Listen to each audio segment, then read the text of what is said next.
Hello everybody. We're going to do a little tutorial. I have some friends who haven't played modded Minecraft, and so I'm going to walk you through the steps of installing Forge and then installing mods. Let's get going. I'm going to show you how to create custom versions of Minecraft for Forge, for different combinations of mods, and for playing different versions of Minecraft if you like. So let's talk a little bit about how this works. Most of you know that Minecraft installs, if you do it by default, installs on your C drive under your app data roaming folder. And to get to that, just type %appdata return and it will bring you to this folder. So this would be the latest stable version of Minecraft, and you would install the latest stable version of Forge if you wanted to have mods in this version of Minecraft. You can install Minecraft on any disk besides your default C drive, and it'll work just fine. This is the basis of installing mods and creating custom profiles that I'm going to show you here. I have installed variations of Forge with different combinations of mods, and this is a snapshot actually. And I have put it in my documents folder under my games just because it's convenient and I have the space, but you could put it on any disk that you wanted. Okay, to install Forge and to install mods, there are two websites that you need to go to. First, we're going to go to files.minecraftforge.net, and we're going to download the recommended version, which is the stable version, latest stable version of Forge. Here are earlier versions, and you can also pick a version of Forge depending on what version of Minecraft you're using. So we're going to go with the latest. I have a PC. I'm going to use the Windows installer. If you have a Mac or a different machine besides Windows, you're going to need to use one of these other options. I'm going to download the Windows version in this case, and we're going to wait. Skip the ad, and there we go. Save the file. I'm using Firefox, so it puts it in my downloads folder. Then the next step is to install it. You're going to want to install the client in the default folder that you're using for Minecraft, whether that's your C drive or somewhere else. The next website you're going to want to go to get your mods is minecraft.curseforge.com. Go into projects here, you'll see all kinds of cool stuff for Minecraft. We're going to go under mods. Look at this, 9,541 projects. Wow. And 3.5 billion downloads. Here's all the mods, almost 10,000 of them. You can sort them by Minecraft version, which is very handy. You can also do a search by name if you know what mod you want, and they have it by category as well. So I'm going to show you how to install with Journey Map. It's very popular, as you can see. It's at the top of the popular list. It's almost hard now to play Minecraft without it. I just really appreciate it and really enjoy having it. Let me show you what the standard mod page looks like. I'll have a description of the mod maker or owner, and other links to go to if you want to support them or if you need more information about the mod. And this one has a nice wiki. Some mod makers actually create instructions, and this one's really nice. Usually the download button up here is the latest version that's been uploaded. Let me show you what it looks like. So here is a list of all the files for Journey Map mods. You can sort it also by Minecraft version. If you scroll down here, you can see there's the latest version and then there's older versions. And you can see that they've been updated. They're listed here by date, not by version. Either sort them or just scroll down to whichever one you want. For us right now, we're going to go to this one, the latest and greatest version. You can download it here or you can click it here and download it. Save the file. Okay, so we've talked about where to get Forge and how to install that. I've showed you where you get your mods and how to download those. The next step is I'm going to show you how to set up your Minecraft launcher to create different profiles so you can use different Forge versions and different combinations of mods if you like. As you know, on my machine I have Minecraft, the basic version, installed on my C drive. Here you can see under Documents, My Games, different versions of Minecraft. That's what these folders are. So now we're going to take a look at the Minecraft launcher and get familiar with it. If you just launch Minecraft, this is what you get. Go over here under Launch Options. In case you don't have this, open that, gives you the options. Click on Launch Options. There are two steps you want to do so that you can customize and create your own profiles. One, if you want to use the latest snapshots, and since they're coming out for 1.13, then you would enable this. And to create these customized profiles, you want to click on Advanced Settings. And I'm going to show you how to set that up. The steps that I go through are create a folder here. I use this naming convention just because it's easy for me to keep track. Here I've created a folder for Minecraft 1.12.2 Forge 2655. That's the latest version, right? Go here under Launch Options and Add New.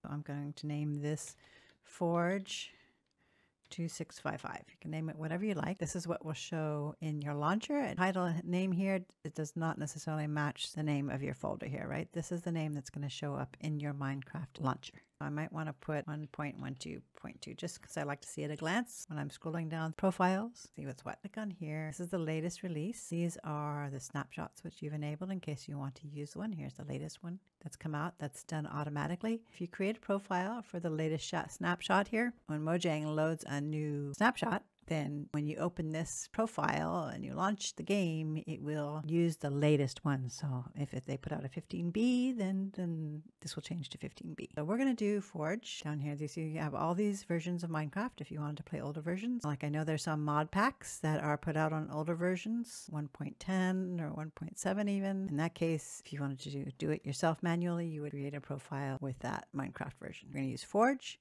2655. The next step is you're going to want to turn game directory on. And as you can see by default, it points to the default Minecraft installation folder. So we're going to change that. And you're going to want to point to wherever you want to keep these profiles because these are actually Minecraft instances. So whether that's on the C drive or some other drive, you're going to want to point to that. So here we go, My Games, that's where I have it, and this is the folder that I created. You can also make a folder here, does the same thing, create the folder here at this step rather than doing it before you get into the launcher. So we want to point to this one, say okay. And the next thing we need to do is you're going to want to turn on JVM arguments and you want to give Java more memory for Minecraft. 1 is the minimum by default. I would bump it up to at least 2 if you can, because there's a whole lot of new stuff that Minecraft is adding. It'll just make your game run a little smoother. The more mods you're using, the more memory you're going to want to put here. Since I have a lot of memory, this is RAM memory. Doesn't matter what kind of memory you have, storage memory on your hard drive, this is RAM. So I have 16 gigs of RAM, so I can apply for fine. It's fine. You can go 4, 6, 8. You're going to need more memory the more mods that you use. Let me save that. And here you can see the profile that we just created. The next step is go back to your main page in the launcher, scroll down to your new profile and launch the game. Now, as you can see, when we launch the game, it's going to fill up this folder with a new instance of Minecraft. It's going to install right here. Takes a little while to load with Forge, as you can imagine when you have a lot more mods. So the more mods that you load, the longer it takes to load, right? The more mods that you have. It tells you the version of Minecraft that you're running, the version of Forge that you're running, and how many mods are loaded. You look on here, Forge installs basically what it sees as 4 mods. Minecraft the game, Developers Pack, the loader, and Forge itself. Whenever you install mods, it will be in this list here. Then we're going to quit the game. Now we have this new instance of Minecraft and we want to put some mods in it. There's no mods there. Whenever you put in mod into an instance of Minecraft, you need to quit Minecraft, make sure that the game is not open. This is a file from Journey Map that we downloaded. To install it, you simply drop it into the folder for your mods in this instance. If you wanted to create another version, for instance, that is Minecraft, the latest version, and Forge, the latest version, but you wanted to have a different combination of mods, you could just copy this one. Let's say you wanted to use Journey Map and both. You would copy it and then paste it into your new instance. For example, I'll show you here. I have the vanilla version and the vanilla version with no better foliage. They both have Journey Map. Go back up here. Right, so I just copied one from one and pasted it into the other. And that's it. That's how you create a new instance. Let's go check Journey Map. I'm going to launch the game. I would recommend launching the game every time you install a mod, or at least every few mods. Because you're going to want to check and make sure that it doesn't have any problems, that it's going to work. There are no conflicts, that you're not missing any files. Some mods require other files to make it work. And if you don't have the right mod version for the right Forge version, for the right Minecraft version, if they don't all match, your game won't load, it'll crash. That's a sure sign if your game crashes. It's because they're not the right versions. So let's go here. That's a mod list. You can see here we have Journey Map. It's not configurable in this menu. Some things are, depending on the mod. So let's check it out. We'll create a new world. Okay, so here we have a new world with Journey Map. One more mod I'm going to show you to install OptiFine because it's a little bit different. OptiFine is important because it optimizes the game. It makes it run smoother, especially if you're using mods, and it makes it look a lot better as well. You can see it's so important that I have a bookmarked right here. Here it tells you everything that it does. You basically need it if you're going to use shaders. It makes the light really cool, fog, sky. If you want to use a custom sky, all those things, you'll need it. So here you click on downloads. It will show you different versions of OptiFine for the different versions of Minecraft. We're going to download the latest version. Malwarebytes does not like it. I'm going to say continue. It will keep going. Skip. I'm going to download the file. Save. Like Forge, you're going to want to install it. So click on it, and to run it, install it in your default folder for Minecraft. That way it will be available to all your instances wherever they are. After you've installed OptiFine, you're going to want to treat it like a mod, because this way you can have it in any instance that you want. I'm going to go into this version. OptiFine also, like any other mod, it has to match the version of Forge and the version of Minecraft if you're using the modded version. Otherwise, it just needs to match some version of Minecraft if you're just using Minecraft and OptiFine by itself. Copy it into there, just like we do a mod. So now when we launch the game, it will also launch OptiFine. As you can see here, it shows that we have Forge installed on 1.12.2 and that we have OptiFine installed and one extra mod. It gives you a lot more options for customization, which is really nice. I usually turn all these things on. Your computer can handle it because it takes more memory to run it. Then turn all these fancy things on. That's it for basic mod installation with Forge and OptiFine. I hope this was helpful. If there's anything else you'd like to see or anything that I missed, let me know in the comments.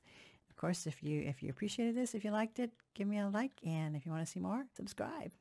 All right, may the wind be at your back and your days full of smiles. I can do anything.